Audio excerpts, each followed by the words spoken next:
सभी छात्रों का आज के लेक्चर में स्वागत है। आज वेक्टर एनालिसिस का पार्ट 4 आपके बीच लेकर आए हैं। इसके हमने 3 पार्ट आपको पहले दे दिए हैं और आज चौथा है। चौथे में क्या है, क्या टॉपिक लिया है आज? दो वेक्टरों का वेक्टर गुणनफल। इसका दूसरा नाम सदिश और या क्रॉस गुणन भी होता है। क्रॉस गुणन आ जाए तब भी हमें लिखना है, सदिश गुणन आ जाए तब भी लिखना है, वेक्टर गुणन आ जाए तब भी यही लिखना है। 3 नाम इसके बता दिए। अब इसकी हम परिभाषा बताएंगे, इसके एग्जाम्पल बताएंगे और इसके गुण बताएंगे। बहुत अच्छा लेक्चर है आज का। इससे पहले जो दो वेक्टरों का डॉट गुणन पढ़ाया था, डॉट गुणन में क्या था? Vector A dot vector B बराबर ए बी कॉस थीटा, ये डॉट था। आज क्या नाम आ गया? क्रॉस गुणन। तो क्रॉस में क्या होगा? Vector A cross vector B बराबर ए बी साइन थीटा। यहां देखो क्या था? Cos theta. और एकांक वेक्टर है। अब इसमें क्या है? देखो ये डॉट गुणन, ये क्रॉस गुणन और ये सदिश राशि है, ये अदिश राशि है। ये अंतर, ये सदिश राशि है और इसको क्या कहते हैं? अदिश राशि। तो ये तो हमें अभी बताना ही नहीं है, इसके आधार पर ये है। देखो इसमें क्रॉस है खाली, क्या परिभाषा है? देखो दो वेक्टरों का वेक्टर गुणनफल एक सदिश राशि है जिसका परिमाण उन वेक्टरों के परिमाणों तथा उनके बीच बने कोण की ज्या के गुणनफल के बराबर होता है। कितनी सरल परिभाषा, सूत्र पर आधारित परिभाषा है। देखो मैं लिख दूं परिभाषा तो आपको और अच्छी हो जाएगी, याद हो जाएगी। दो वेक्टरों का वेक्टर गुणनफल, वेक्टर गुणनफल एक सदिश राशि है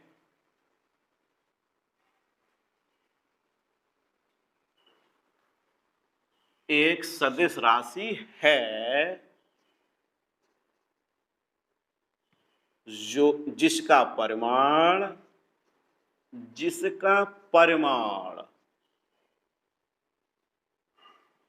उन वेक्टरों के परिमाणों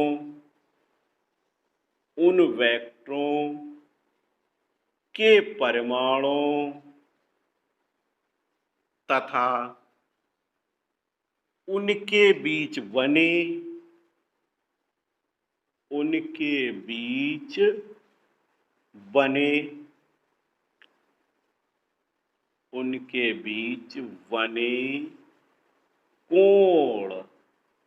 कोण की ज्या का मतलब क्या होता है? साइन। बने कोण की ज्या के गुणनफल के बराबर होता है, के गुणनफल के बराबर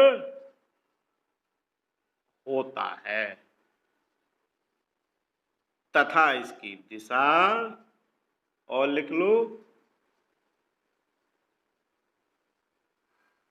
दोनों वेक्टरों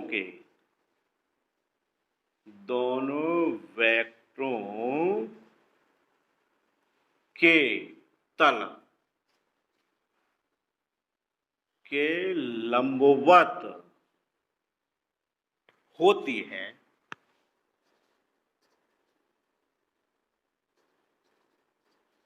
यह है दो वेक्टरों का वेक्टर गुणनफल एक सदिश राशि है जिसका परिमाण उन वेक्टरों के परिमाणों तथा उनके बीच बने कोण की ज्या के गुणनफल के बराबर होता है तथा इसकी दिशा दोनों वेक्टरों के तल के लंबवत होती है। कितनी सरल परिभाषा है। अब देखो यदि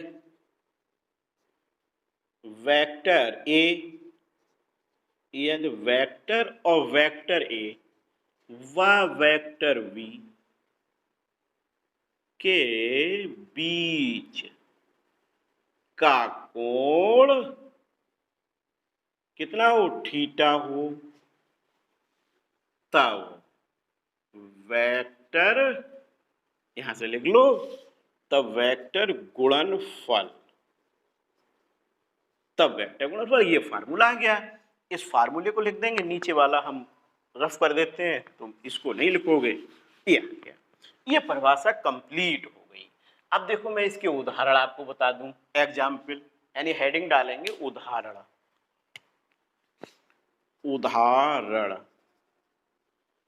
उदाहरण रेखीय वेग और कोणीय वेग में संबंध आपने पढ़ा था। रेखीय वेग, उदाहरण देख लीजिए, रेखीय वेग v बराबर ओमेगा क्रॉस ये vector omega cross vector r। अच्छा, रेखीय वेग v होता है, ये ओमेगा क्या होता है, कोणीय वेग, और r क्या है, स्थिति वेक्टर। यदि लिखना हो तो लिखना चाहे तो लिख देंगे।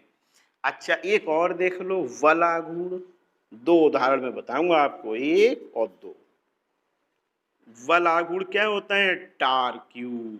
टार क्यू लिखते हैं और इसको टाव से प्रदर्शित करते हैं। ये टाव है, टाव बराबर R cross F. R cross F, F यहाँ क्या है, बल, आर क्या है, स्थिति वेक्टर। इनको क्या पढ़ेंगे, ये वेक्टर v है, ये वेक्टर ओमेगा है, ये वेक्टर r है, ये वेक्टर टाव है, वेक्टर r, वेक्टर f, ये स्थिति वेक्टर है और ये बल है। तो उदाहरण भी हो गए। अब मैं इसके गुण पढ़ाऊंगा आपको।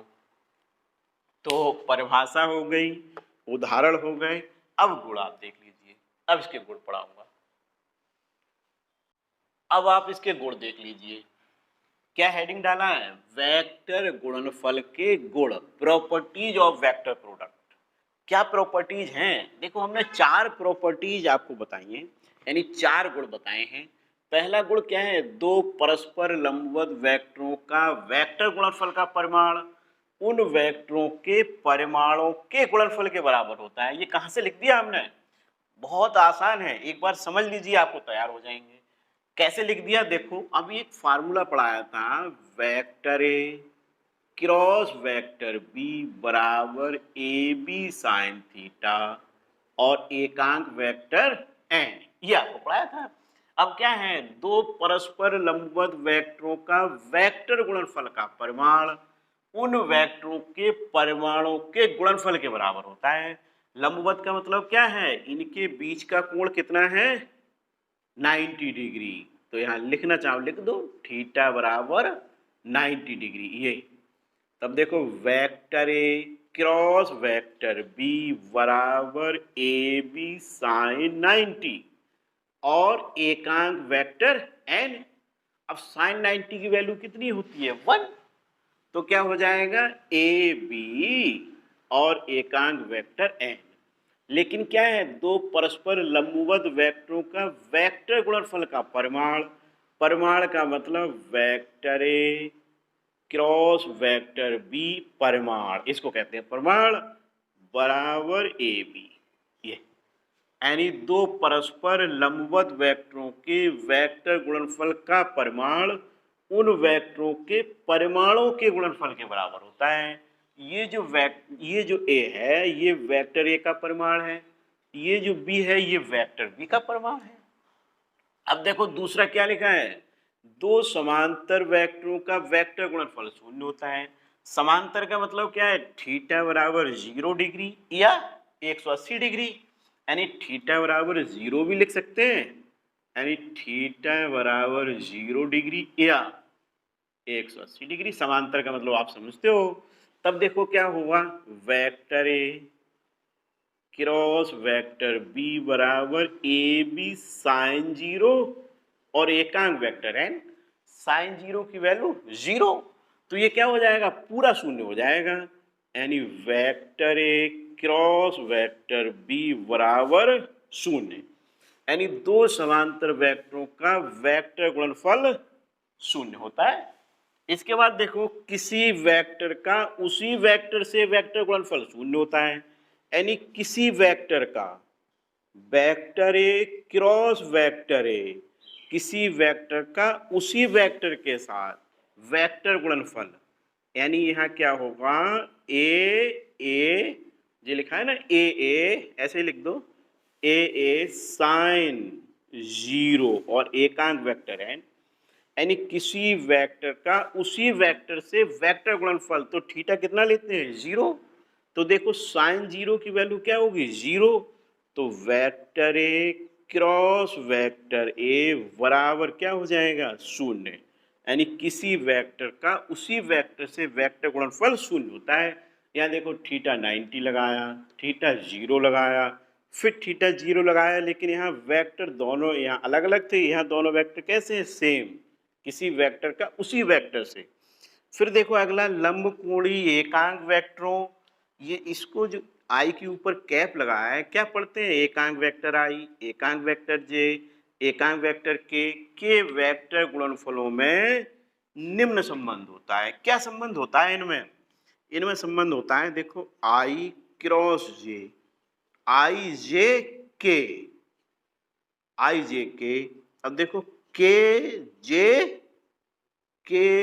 जे बराबर आई, और देखो पहले जे के लो, देखो पहले आई जे के बराबर आई, अच्छा जे के हो गया, अब देखो के आई